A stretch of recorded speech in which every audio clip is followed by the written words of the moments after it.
Devenir micro-entrepreneur, le guide complet pour 2021. Avant de commencer, je t'invite à t'abonner à ma chaîne YouTube. Sur cette chaîne, je partage vraiment des astuces qui fonctionnent réellement pour gagner de l'argent en ligne, mais ça va demander du travail. Ici, il n'y aura pas de rêve, il n'y aura pas d'astuces faciles. Ici, on prône vraiment sur du moyen long terme. On est sur des vraies créations de business internet. Donc, si ça t'intéresse, abonne-toi à la chaîne YouTube pour recevoir toutes les prochaines astuces. Également, je t'invite à ma conférence en ligne totalement gratuite où je t'explique comment passer de 0 à 3000 € par mois avec un business internet. Tu as le lien dans la description. Et donc, comme tu peux le voir, cette vidéo elle va être assez détaillée. Il y a 8 parties dans la vidéo et je vais vraiment t'expliquer tous les différents points que tu dois savoir lorsque tu veux te lancer en tant que micro-entrepreneur. Donc, il serait dommage que tu loupes un des points. Donc, je t'invite vraiment à suivre toute la vidéo en détail. Et donc, dans la première partie, je vais t'expliquer pourquoi c'est intéressant de devenir micro-entrepreneur. En 2, je vais t'expliquer très simplement comment tu vas pouvoir t'inscrire. En 3, je vais te proposer une banque en ligne qui va te permettre d'ouvrir un compte professionnel. En 4, je vais te parler de toutes les charges. Donc, c'est tout ce qui va te coûter en tant que micro-entrepreneur, tout ce que tu vas devoir payer. Donc, je vais vraiment tout te lister. En 5, je vais t'expliquer comment tu vas pouvoir déclarer ton chiffre d'affaires. En 6, tout ce qui est obligation légale de la micro-entreprise, même si tout est simplifié avec la micro-entreprise, tu as quand même des obligations légales. En 7, je vais te parler du plafond de la micro-entreprise. Et enfin, en 8, je vais te parler de la TVA.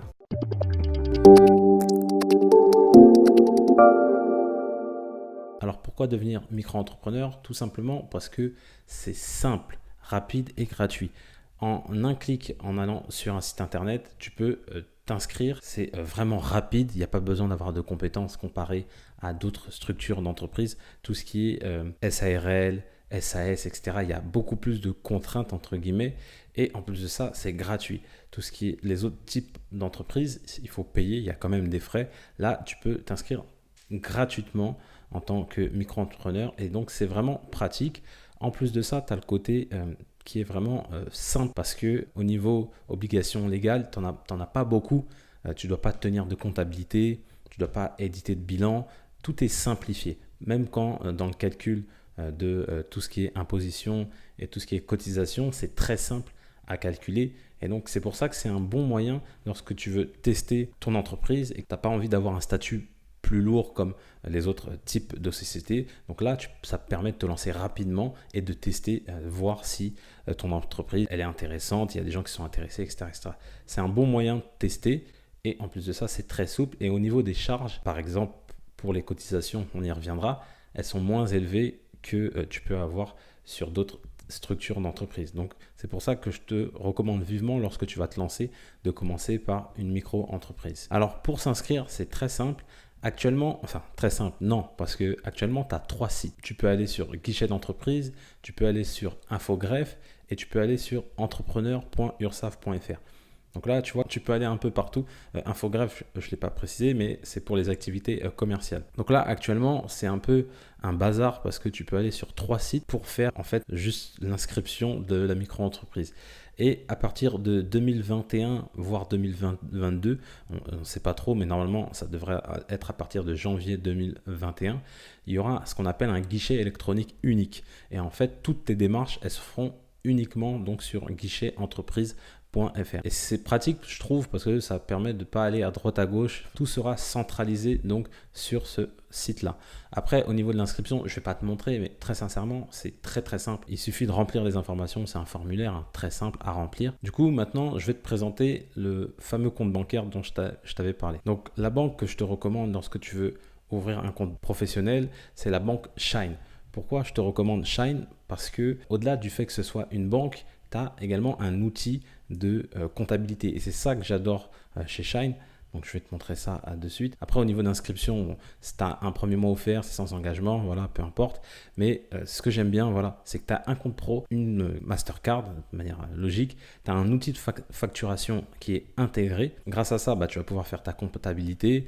Tu peux directement sur Shine créer ton entreprise et tu as des experts qui sont disponibles 7 jours sur 7. Donc ça, c'est vraiment ce que j'aime et c'est vraiment, tu vois que là, ils mettent vraiment l'accent sur tout ce qui est indépendant et petite entreprise. Donc c'est vraiment sur la partie micro-entrepreneur qui mettent l'accent. Et donc là, comme je te le disais, tu vois, ils te le disent, c'est vraiment le seul compte pro qui a un outil de facturation intégré. Donc pourquoi c'est intéressant de passer par Shine? Ça t'évite d'avoir et ton compte en banque et en plus de ça, un outil de comptabilité en plus. Parce que même si la comptabilité elle est simplifiée, il y a quand même des choses à devoir faire comme les factures et tenir un livre de recettes. Et là, grâce à Shine, tu as un outil de facturation qui est intégré et donc tu peux éditer des factures, encaisser tes clients, etc. etc. Alors, au niveau des assurances, tu as des assurances qui sont donc avec Shine, tu as la garantie accident, donc ça c'est pratique parce que si, imaginons que tu as un travail où tu dois être physiquement présent, un travail comme un plombier par exemple, si tu peux pas travailler, tu vas pas gagner d'argent. Alors que là, avec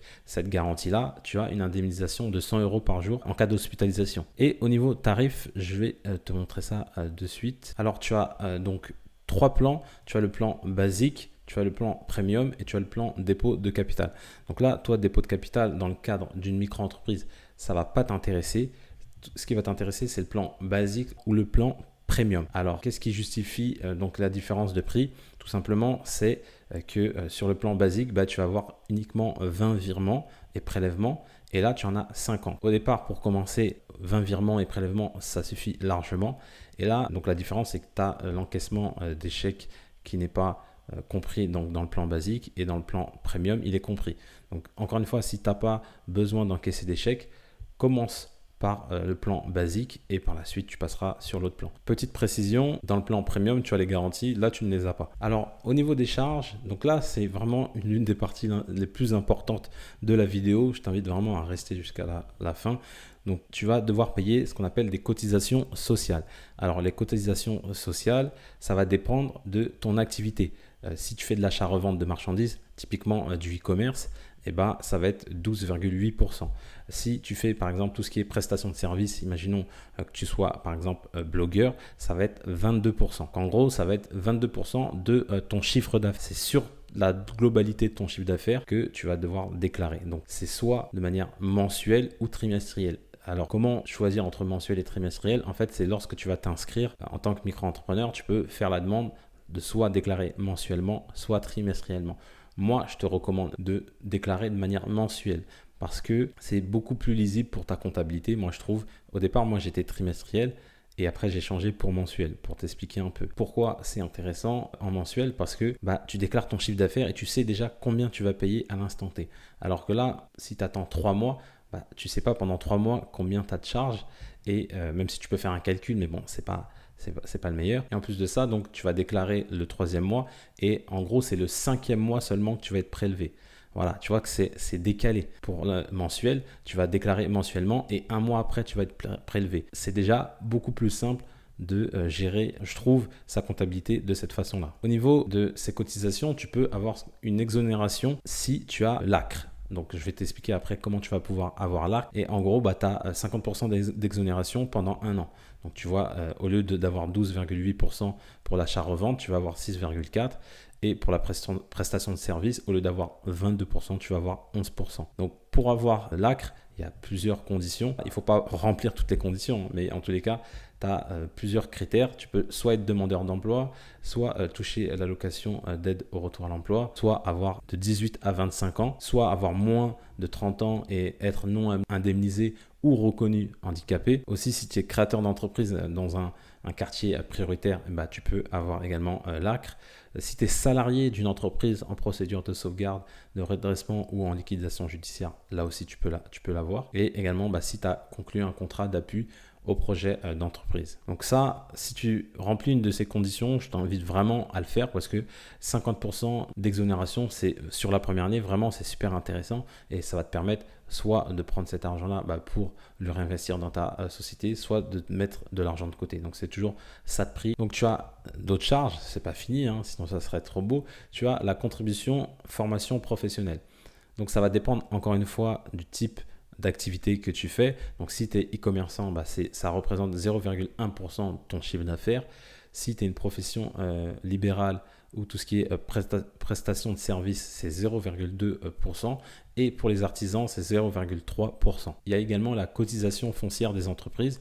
Donc ça, je ne peux pas trop te dire le montant parce qu'en fait, ça varie en fonction de la ville. C'est entre 210 et 510 euros. En gros, c'est comme si tu payais en fait la taxe d'habitation pour les particuliers, entre guillemets. Hein. C'est à peu près ça. Et ça, c'est payable sur le site des impôts. Sur le site des impôts, tu vas recevoir chaque année donc cette fameuse cotisation que tu devras payer. Ce qui est intéressant à savoir, c'est que la première année, tu ne dois pas la payer. Également, tu as l'impôt sur le revenu. Alors, l'impôt sur le revenu, comment il est calculé? Donc en fait, ils vont prendre ton chiffre d'affaires global et ils vont rajouter ce qu'on appelle un abattement. Donc pour les activités de vente, ça va être 71%. Pour les activités de prestation de services BIC, ça va être 50%. Et pour les activités de prestation de services BNC, ça va être 34%. Donc ça veut dire que, en gros, typiquement là, pour les activités de prestation de services, ça représente donc 50%. Tu vas déclarer 50%.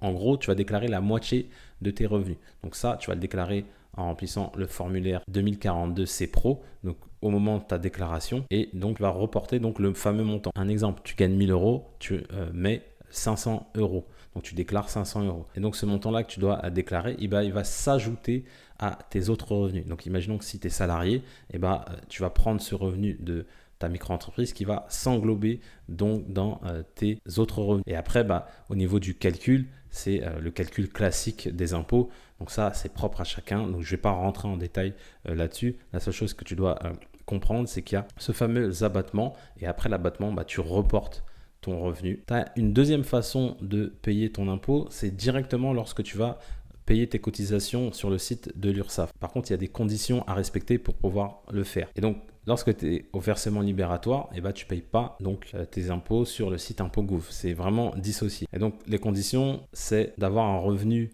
de 27 086 euros. Donc, c'est à N-2. Pour un couple, c'est 54 172 euros. Et pour un couple avec 2 enfants, c'est 81 258 euros. Si tu es en dessous de ça, tu peux avoir le versement libératoire. Encore une fois, le versement libératoire, c'est lorsque tu vas t'inscrire en tant que micro-entrepreneur, tu peux en faire la demande.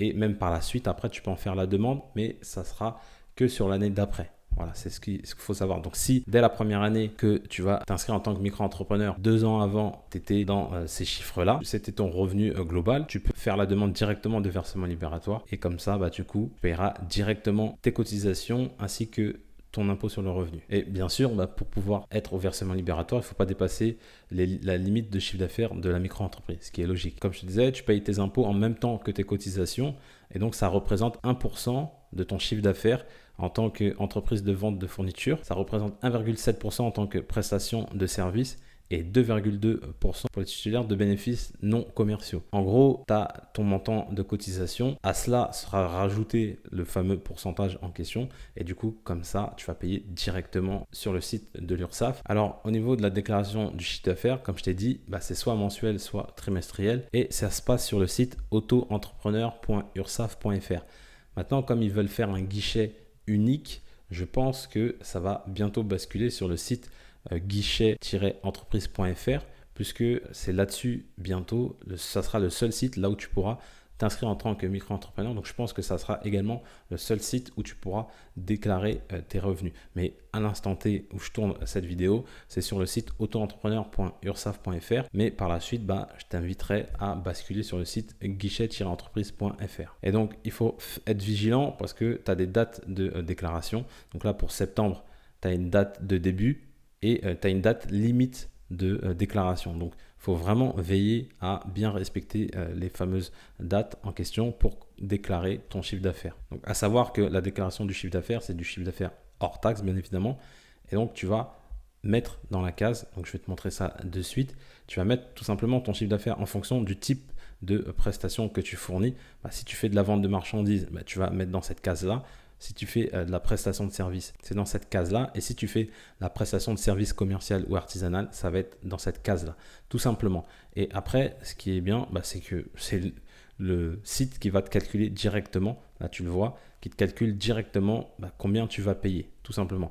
Et donc là, comme tu peux le voir, normalement, les cotisations, c'est 22%, mais j'ai les 1,70% en plus de par le fait que j'étais au versement libératoire. Bon, là, ça va bientôt, à partir de l'année prochaine, je ne serai plus au versement libératoire, mais en tous les cas, voilà, je payais les 1,70% d'impôt directement en versement libératoire. Au niveau des obligations légales de la micro-entreprise, la comptabilité, elle est simplifiée. Donc ça, c'est cool, mais tu as quand même quelques obligations. Tu dois tenir un livre des recettes.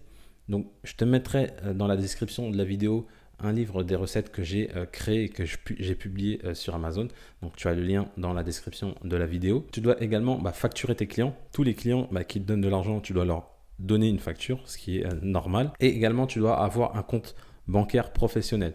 Alors, il y a un certain seuil de tolérance. Je crois que il faut faire plus de 10 000 euros de chiffre d'affaires à l'année. Mais en tous les cas, que tu en fasses, même si tu en fais moins, je te recommande quand même d'avoir un compte bancaire professionnel parce que ça te permet vraiment de dissocier le perso et le pro et d'avoir une meilleure visibilité sur ton entreprise. Au niveau des plafonds de la micro-entreprise, au niveau des activités commerciales et d'hébergement, on est à 176 200 euros hors taxe. Donc, une fois que tu dépasses ça, il va falloir basculer en entreprise classique type EURL, SARL, SAS, SASU, peu importe. Et au niveau de la prestation de services et d'activités libérales, on est à 72 500 euros hors taxe.